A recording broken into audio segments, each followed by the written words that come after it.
Ladies and gentlemen, welcome back to the Indie Zone. My name is Kathy.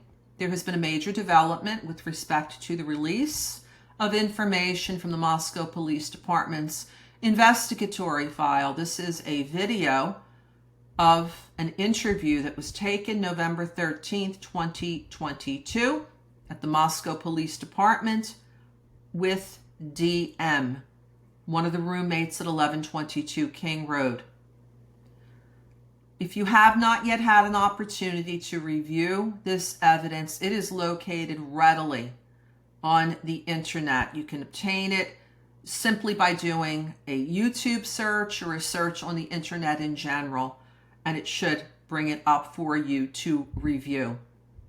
What I wanted to do in this presentation is address one of the issues that came out during this interview when the interviewer, the detective from the Moscow Police Department, inquired about the front door and the condition that it was in and who had access to the keyless access to the front door. Words to that effect. DM responded that the front door was broken, and then there was a question of it appeared that a lot of people had the front door code to get in. We had previously provided a presentation on one of four individuals that Detective Gideon Roberts of the Idaho State Police conducted shortly after the crimes occurred. And one had to do with what appears to be someone associated with possibly the rental agency of the house. And there was some information there that tells us that that front door had not been serviced for approximately 2 years. Let's look further at report number 0046. This summary narrative explains that following the quadruple unalivings of Kaylee, of Madison, of Xana, and Ethan, on November 13th, 2022, Idaho State Police Detective and Fed Task Force Officer Gideon Roberts, conducted several interviews and collected associated evidence. The following subjects were contacted. We did an overview of the first witness who purchased a vehicle from Kaylee. The one that I want to go over now is the third. There's information redacted of 1122 King Street, Moscow, Idaho. We go to the next page, page number 2. States at the very top for witness number 3, described as a white female, 54 years of age. Home stated as Moscow, Idaho. If we go further down to the last couple of paragraphs on this page, beginning with paragraph 3, we get more information on what Detective Roberts asked and was told of this witness. It says here, on November 23rd, 2022, I interviewed redacted by phone.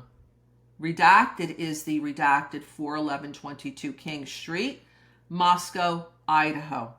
Redacted provided copies of the current and previous lease agreement, work order requests, and an invoice for completed work.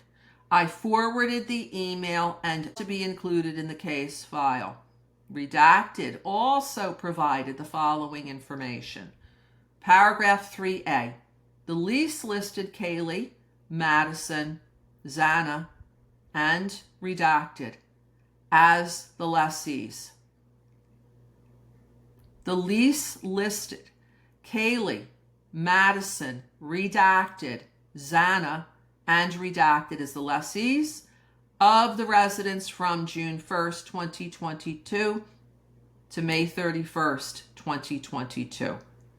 The previous lease listed redacted, Madison, then a long series of words redacted, and redacted as occupants from June 9th, 2021 to May 31st, 2022. And if we could just interject a comment here, ladies and gentlemen, it appears that what Detective Roberts intended to write about this first lease he's talking about ran from June 1st, 2022 to May 31st, 2023. It looks like there's a Scribner's error there.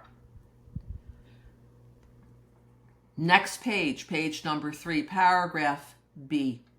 The digital numerical keyless entry located on the front door had codes: 1, programming; 2, maintenance; 3, code A, primary code given to occupants; and 4, code B, used if an occupant was locked out by accident. Occupants could provide the door code to whoever they chose. C, the keyless entry was maintained by redacted of Moscow. It was last serviced on October 19th, 2020. D, the keyless entry was not Wi-Fi or Bluetooth enabled and did not keep a log of entries. And that concludes the portion of the interview with the third witness. And if I could just interject, ladies and gentlemen, this keyless entry did not keep a log of entries, so therefore it could be opened and closed many, many times during the course of even one day, and there would not be a log of who entered, when they were entered, by time, or any other details. Secondly, the notation here, occupants could provide the door code to whoever they chose, seemed to correspond with what the detective and DM were addressing regarding that front door. That a lot of people, was the comment, seemed to have that code. And that according to DM, that door was broken. Details were not provided regarding what she meant by that door is broken. That might have been, in my opinion, a good follow-up question to ask at the time of the interview. Third, it seems quite surprising that over the life of 2 separate leases, that the door was not maintained.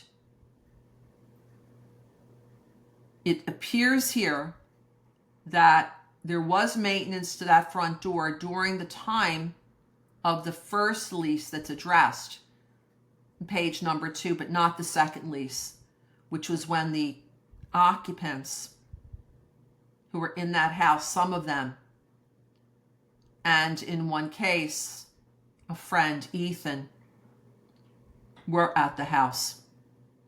That would have included November 13th, 2022. It does not appear that any maintenance, and we can tell from this documentation here, happened before November 13th, 2022. If you have any comments, any thoughts, any opinions regarding this matter, please leave them here. Until next time, this is Kathy. Thank you for joining us here today.